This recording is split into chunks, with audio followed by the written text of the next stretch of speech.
جو میں نے عرض کیا کہ حدیثیں سب من گھڑت ہیں، اس کے لیے آپ سے درخواست کروں گا، فیصلہ آپ سے لوں گا، جج آپ بن جائیں، اور حدیث میں سناتا ہوں کتاب بخاری سے، پھر فیصلہ کریں کہ کیا ہمارے نبی ایسے ہو سکتے ہیں، ایسی باتیں کر سکتے ہیں۔ مجھ پر آپ کوئی اعتماد نہ کریں، تم پر میرا اعتماد ہے، جتنے بھی لوگ ہو تم بتاؤ کہ ایسی حدیثیں نبی کے شان میں صحیح ہو سکتی ہیں بخاری کی۔ بخاری ان سب کا گرو ہے۔ یہ کتاب الطلاق کے اندر چوتھے نمبر کی حدیث ہے، جس کے اندر اسید سے روایت کی جاتی ہے کہ خرجنا مع نبی صلی اللہ علیہ وسلم حتی انطلقنا الی حائط یقال لہ شوط۔ ہم راوی اسید کہتا ہے کہ ہم نبی علیہ السلام کے ساتھ نکلے اور ایک باغ تک پہنچے جس کو شوط کہا جاتا ہے۔ انتہینا الی حائطین، باغ کے باہر دو دیواروں کے بیچ تک ہم پہنچے۔ فجلسنا بینہما، ان دو دیواروں کے بیچ میں ہم بیٹھے۔ فقال نبی صلی اللہ علیہ وسلم اجلسوا ہاں ہونا، نبی نے فرمایا کہ تم یہاں گلی میں بیٹھو۔ دو دیواروں کے درمیان بیٹھنا مانا تم یہاں گلی میں بیٹھو۔ ودخل، اور خود اندر داخل ہو گئے۔ وقد اتیا بالجونیہ، اور اندر جو بھی گھر تھا باغ کے اندر، اس کے اندر لائی گئی تھی جونیہ۔ جونیہ ایک عورت ہے، اس کا نام حدیث نے یہی بتایا ہے۔ فانزلت فی بیت فی نخل فی بیت امیمہ بنت نعمان۔ ان کے نام بھی سارے من گھڑت ہوتے ہیں، اس پر تبصرہ میں لکھ چکا ہوں اپنی کتابوں میں۔ امیمہ بنت نعمان کے گھر میں وہ جونیہ لائی گئی۔ اب امیمہ بنت نعمان کا گھر باغ میں ہے، اس کے گھر میں ایک جونیہ نامی عورت لائی گئی۔ نبی اب اس کے پاس جاتا ہے، اس کے پاس پہنچتا ہے، اور اس جونیہ نام عورت کے ساتھ معہا دایتہا، اس کی خادمہ بھی تھی اس کے ساتھ، حاضنۃ لہا، جو جس طرح بڑے شہزادیوں کے خادمائیں ہوتی ہیں وہ بھی اس طرح کی محافظ تھی اس کی۔ فلما دخل علیہ النبی صلی اللہ علیہ وسلم، نبی علیہ السلام جب اس جونیہ نامی عورت کے پاس داخل ہوئے، قال، کہا اسے، حبی نفسک لی۔ اس جونیہ عورت کو نبی فرماتا ہے، نعوذ باللہ، تو خود کو ہبے میں دو مجھے، تو ہبے میں میرے لیے مجھے حوالے کرو خود کو۔ کیا تو بات ہے، شرم آتی ہے ایسی حدیثیں پڑھنے پر، لیکن عورت کا جواب بھی بڑا شرمناک ہے۔ قالت، وہ جونیہ کہتی ہے، وَهَلْ تَهِبُ الْمَلِكَةُ نَفْسَهَا لِلسُّوقَةِ، کیا ایک رانی، ایک شہزادی خود کو ہبے میں، گفٹ میں، تحفے میں دے سکتی ہے کسی بازاری آدمی کو؟ یہ جواب ہے نعوذ باللہ اس عورت کا۔ یہ سب فرضی قصے ہیں، فرضی نام ہیں، فرضی گھڑاوتیں ہیں کہ اس نے گویا کہ نبی کو گالی دے ڈالی کہ تو بازاری آدمی ہے، تجھ کو میں خود کو حوالے کروں گی، میں ایسے بازاری سے اللہ کی پناہ میں آتی ہوں۔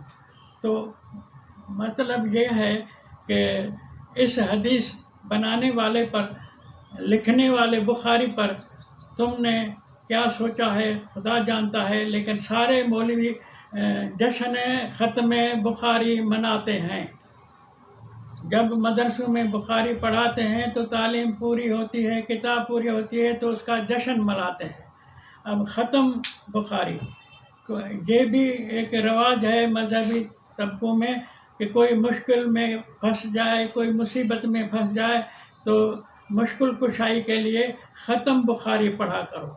ختم بخاری کے اندر یہ حدیث ہے کہ نبی ایک غیر عورت کے پاس جاتا ہے اور اس کو کہتا ہے تو مجھے خود کو حوالے کر، ہبے میں دے، گفٹ میں دے، اور وہ اسے گالی دیتی ہے۔ اس کا جب تم ختم پڑھو گے تو خدا سے تم انعام مانگو گے، خدا سے کیا مطالبہ کرو گے کہ اس کے نبی کو تم گالیاں دے رہے ہو اور ختم بخاری کے ساتھ خدا سے مشکل کشائی کا مطالبہ کرتے ہو؟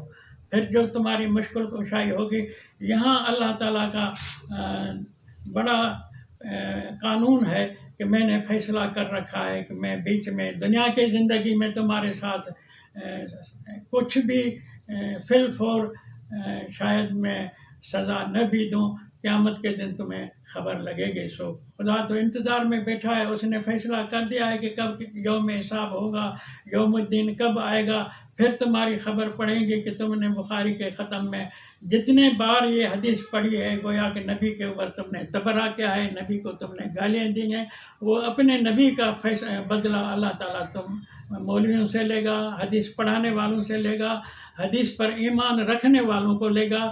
یہ بخاری بتاؤ کہ ایسی حدیث پڑھانے سے، لکھنے سے، کتاب میں لانے سے کیا یہ مسلمان ہو سکتا ہے؟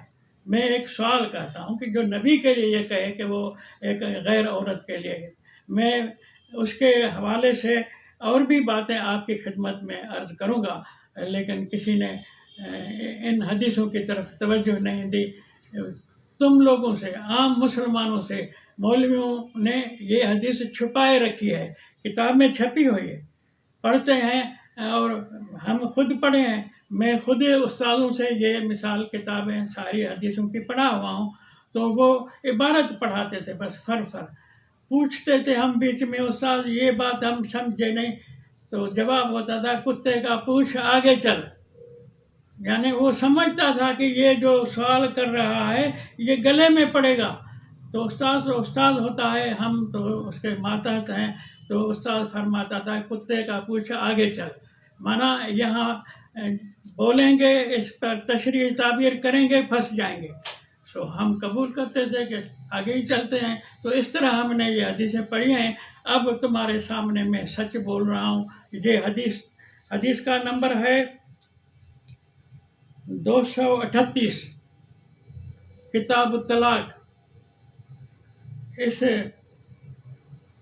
کا عنوان، باب کا عنوان بڑا چوروں کی طرح لکھا ہے بخاری نے، من طلق وحل یواجہ الرجل امرأتہ بالطلاق، جو شخص بیوی کو طلاق دے تو اس کے سامنے اس کو روبرو دے سکتا ہے؟ نہیں دے سکتا، یہ جوڑ ہی نہیں کھاتا۔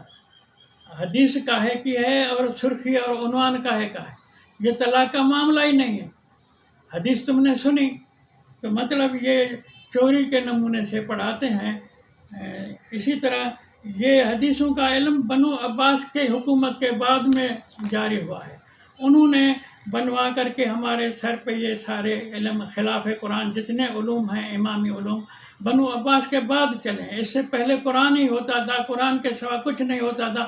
انہوں نے جتنی بھی تاریخ لکھی ہے کہ وہ ساری جھوٹی ہے۔ تاریخ انہوں نے حدیثوں سے لی ہے، اور حدیثوں نے تو جناب نبی کے اوپر، خاتم الانبیاء کے اوپر ایسے الزام لگائے ہیں، تو ان سے جو تاریخ بنائی جائے گی، تم بتاؤ کہ وہ تاریخ کیا ہوگی؟